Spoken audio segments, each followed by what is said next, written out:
the video shows a nice flat straight down look, whilst you're getting a side look with zoom, your video will show an overhead shot, which could be more helpful in the end. At the moment it's sort of a larger, it's an overall shot because we are just doing simple washes, and if I was ever going to do some more detail, we'd zoom in on that, I think.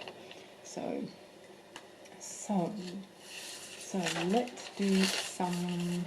And now ask me if you want me to do anything in particular.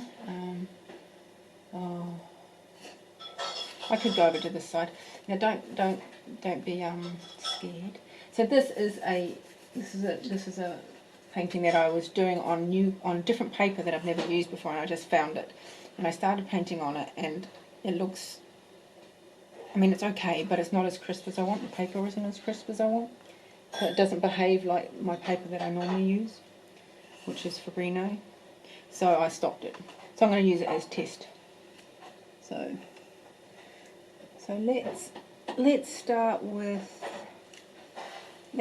good old magenta, just because that's all we've got for most of this thing. Now also, whilst I do have sable brushes, somebody gave me a link for nylon. I'd really like to use that and try and find some nice sort of synthetic brush rather than sable, but I haven't ordered one yet. But this is a old little brush that I found at the beginning of COVID in my drawer, and he's done really well actually. He's okay. The tips gets a bit wobbly, but we don't need anything really super sharp, so this is the one I'm just using for basic colours. So that's an okay wash strength for me for what we're going to do. Okay, I'll pop that, snuggle that under there. And I do tend to cover some of my work when I paint, but because I'm just showing you the whole thing and doing a video, I don't. But I will tend to just sort of block off the area a little bit.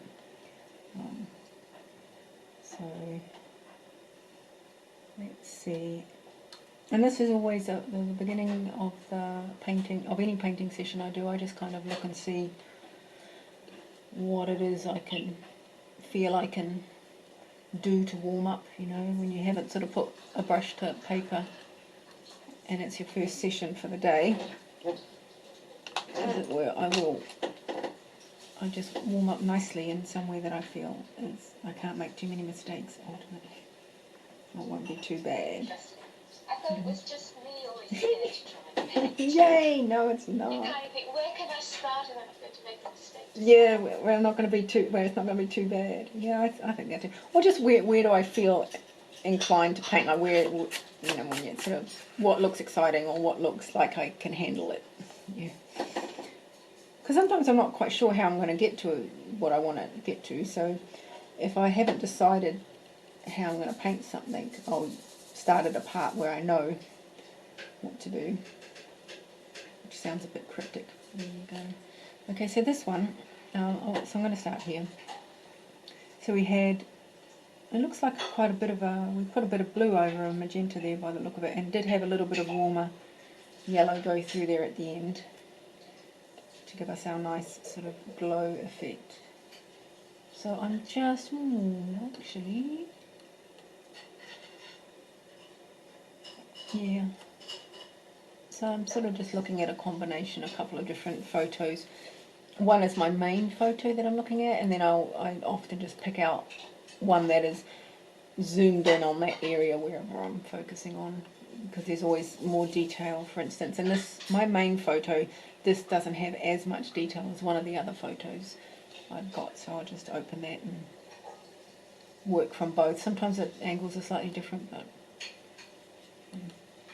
that's okay. And Ella, if you have any questions as I go, please yell them out. Well, I don't mean to to single you out, but you weren't here last week, and the other ladies know that they can just ask me questions as we go. So I can see that there's a highlight on the top of the edge of this petal here, so I'm going to keep it as a line at this point. I can come in with my trusty flat brush. This is a cheap flat brush that I got from a stationery store, and it's a great little blender brush, so I can sort of blend edges and things like that, which is what I often rely on to do later. So I'm going to just pop in a bit of colour here where this nice curve of a shadow is. So I think that's pretty easy. And this is really just going to be round 2 of washes. I mean, the first round is always that, just almost like a familiarization. You just sort of go around it and look at different things and pop in blocks of colour, and we do the same thing, just making some choices about where to strengthen them. It will start to take on a bit of form and stuff, but it will still look pretty rubbishy at the end. It won't be, beautiful. It'll just be slightly better, hopefully. And put that there. Now this here is quite dark, so we can just put on a bit of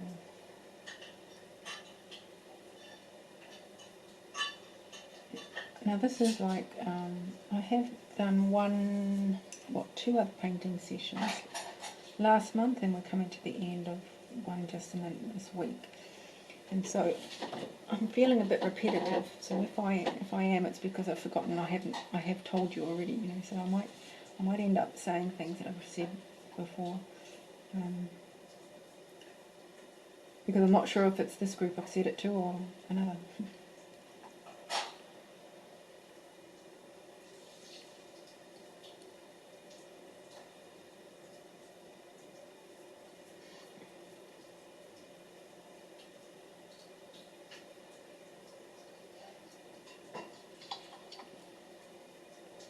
A little bit of shadow there. If I just pop in, I'll probably come back and strengthen that up a little bit so I can remember that's there. But here's quite a lot darker. And so I don't paint wet onto wet because it doesn't have enough control for me. I want to know exactly where things are going. So what I do is I paint onto dry, and I use a water brush to soften the edges. But that does mean that my application of whatever wash I'm doing doesn't sort of start wandering around on that area or anything like that. I know exactly where it is, and I can encourage it to move a little bit with my water brush, but it's much more controlled, which is the thing. But what I do, in a way, I do wet on wet, and that as we painted that first block of magenta, I went up around here, and then I went back into there. I'd given it some time to dry, but that area would still be a little bit damp to touch, for instance, so that when you do come back in, it does behave like wet on wet. I mean, I could drop in more colour like one might do painting wet on wet.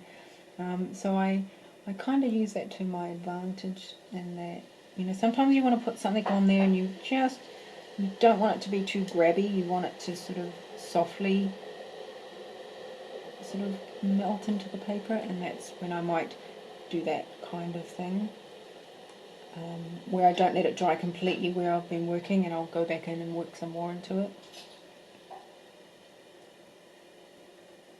Now here we've got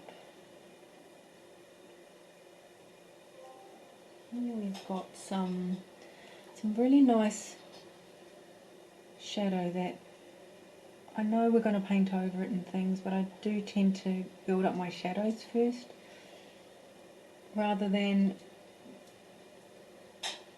you know, build up a mid-tone and then onwards that way. I mean, I don't go lightest, then medium, then dark. I sort of start putting in shadows first and then going back and filling in spaces after that. Because they sit in the background. Whatever we put on the paper now will show through. You know, and it's not lost or anything if I paint over that. It just gives a better depth of colour. So I tend to look out for all the shadows and start putting those in.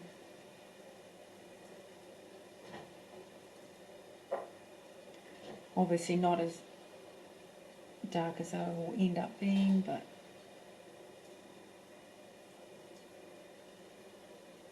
oh, but that's a thing also. So what I also do is I paint with transparent colours. So I will go out of my way to avoid any colour, even if it was a perfect match, watercolour, but it was a opaque. I hardly ever use an opaque colour. I've used I've got a semi-opaque colours, and they really are quite transparent actually, because I want everything that I've painted to show through. So if it's not quite the right colour, but it's a transparent and the perfect colour is opaque, I will still go with the transparent colour. And that's the magic of watercolour, to be able to paint over things, right, and to have it sort of show through in this lovely way.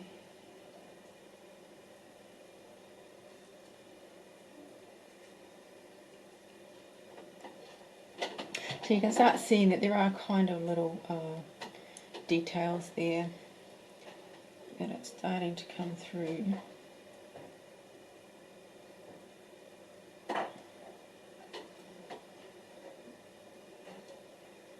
I'll let that dry for a moment, I think.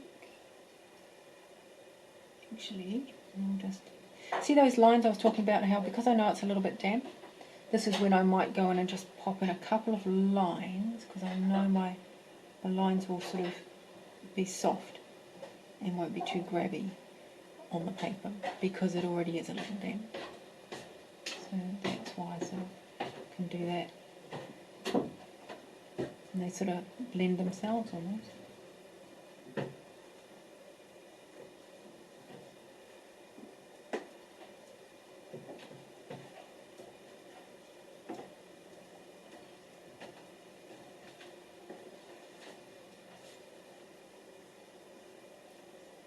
And I'm just going to take off a bit of that colour and see what's left. Really just a smidge is left. I'm just going to run down the edge of here.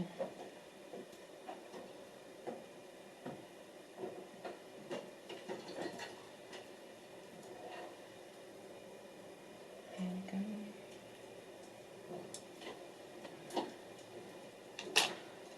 I'll show you real quick on Zoom because I know you're far away, but I won't be able to go too far. The shadow of the camera is stopping it, but you can see I've sort of picked out where the shadow comes down off that top of that petal in lines, which I can see sort of like that.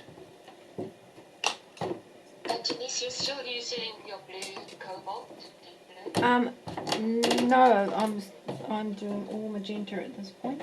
All magenta, okay. Sorry, it's just hard to pick up on the camera sometimes. Yes, I can imagine. Somebody did say when I was putting on yellow on one of my classes, what green is that? I was like, oh, it's not a green, that's for sure. Okay, so this here, I'm just going to just take off that pencil, and that pencil, and this pencil.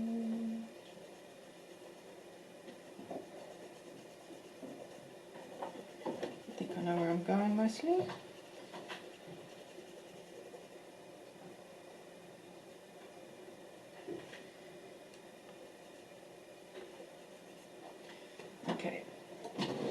might as well just get out my little brush.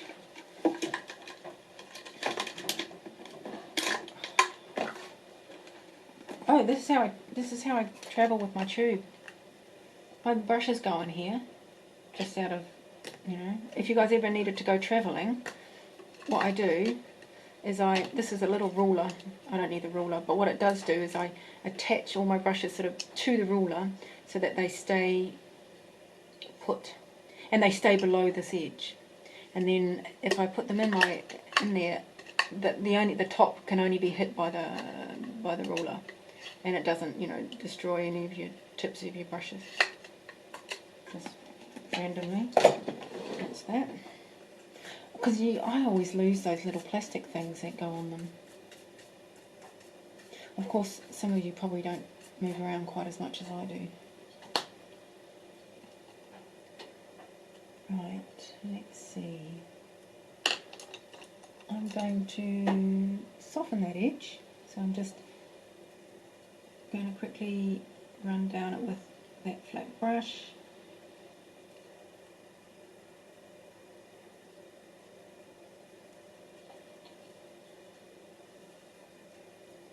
That's better. Yep, okay.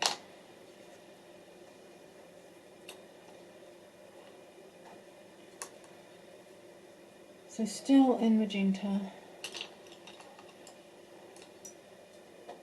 Let's see what's here. I will grab another photo though, on the front of this petal, just to make sure I don't miss some detail.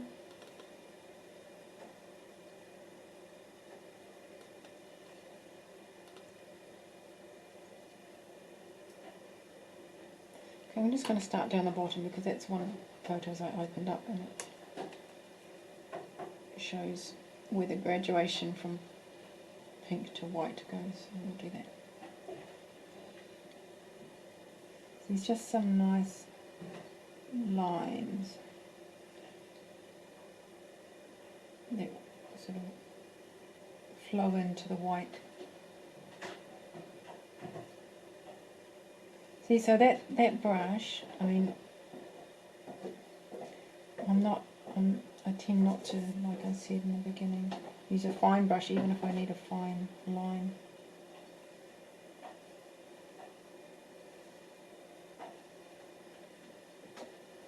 And the other reason I don't tend to do small brushes is because they don't hold much water.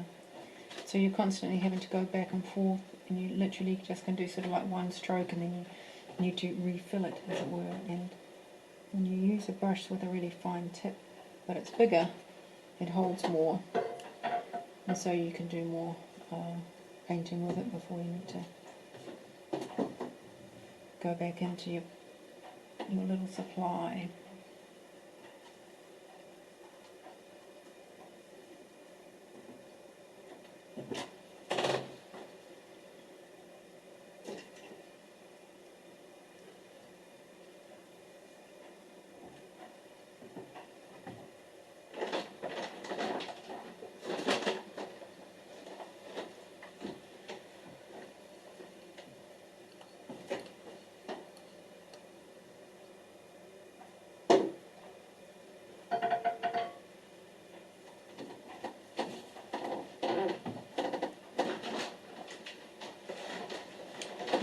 I am with my water brush. I'm just going to wet this area and see what happens. Because that area over there is a little bit more blotchy rather than liney. It probably won't stay like that. I'll probably just change it a little bit later. But I kind of do some testing on my paper. Possibly I wouldn't recommend it, but I do probably want to test little techniques on a scrap piece of paper.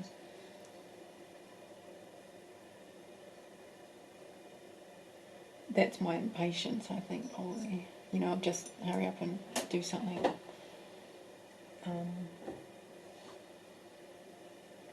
Coming out. It's probably not a virtue, I would say.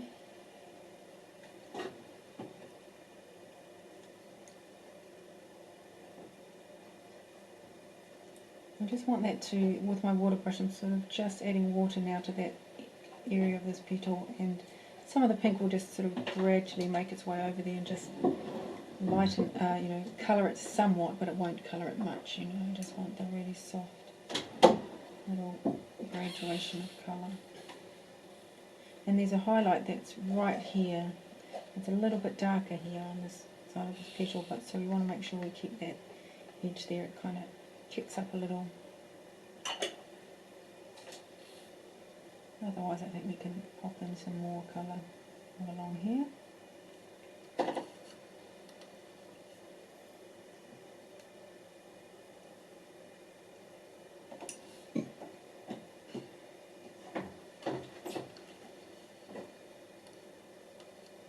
I'm just going to quickly reference other photos just to make sure I'm not going too far astray. As it were. What else do I have that I can look at?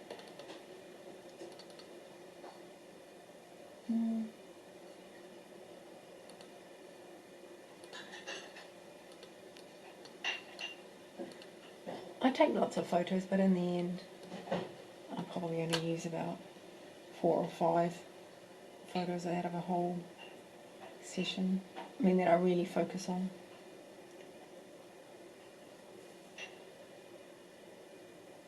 So I'm just really strengthening that colour up a bit, I think. But I am leaving this top edge on this side, so it's a little bit lighter.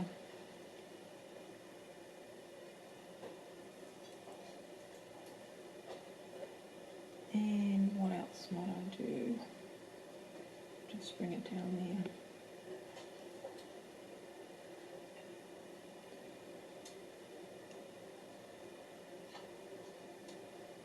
And just with the water brush, sort of just drag it down a little bit into our graduated area.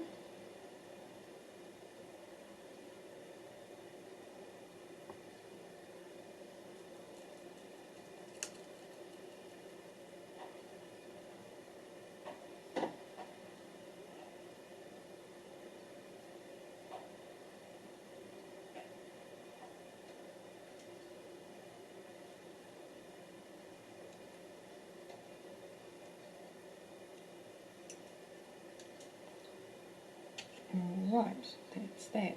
Let me just make sure we've got a nice focus on our video. So I'll pop that somewhere. Have a look just to make sure it's all nice.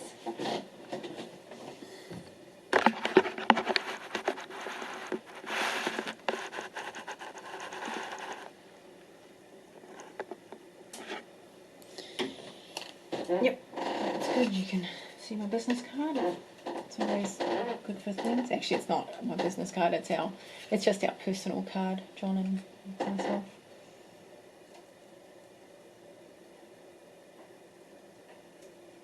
All right, so let's go over to this one. This one here. That's one of the more dramatic ones as well. We've got to paint.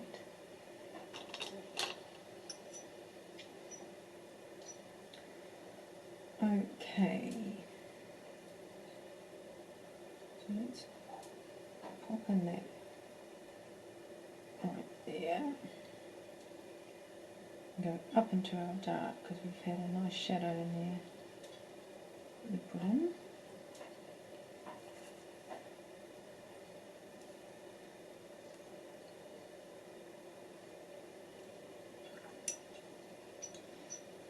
And how does it go? Well, it's just a nice curve, really.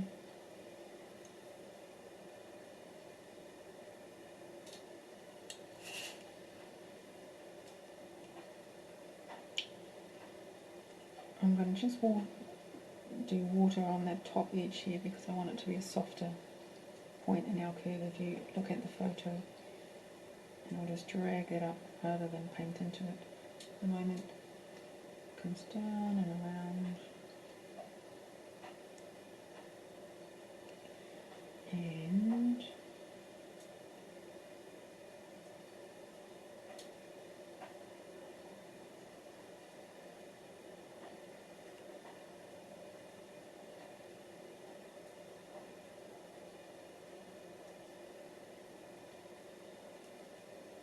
I'm just going to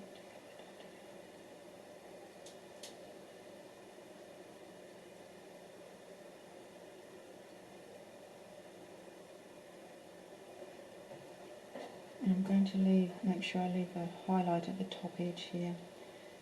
It will be pink, but it'll be a light pink, so we can add it in at the end.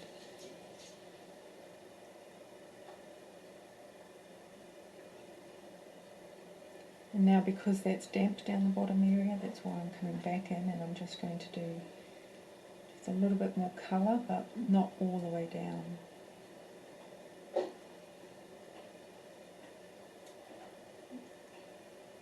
And it's just easier to sort of blend it all.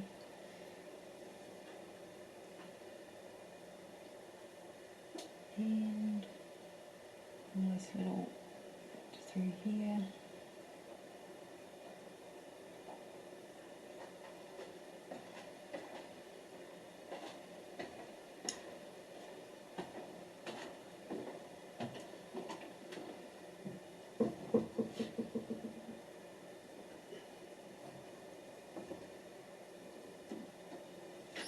Okay.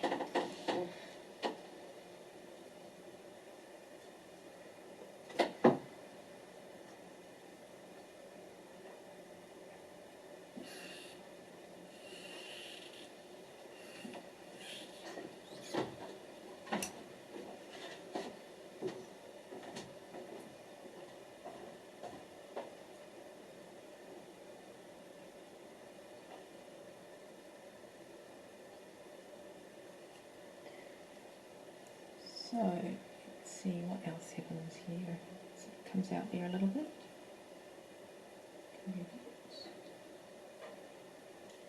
And we've got some more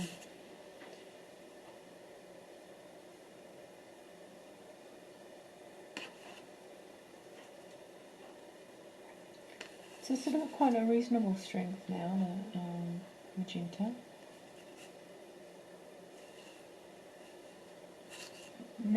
Sort of like a kind of a middish colour now. It's not very soft, and it will dry a bit darker as well.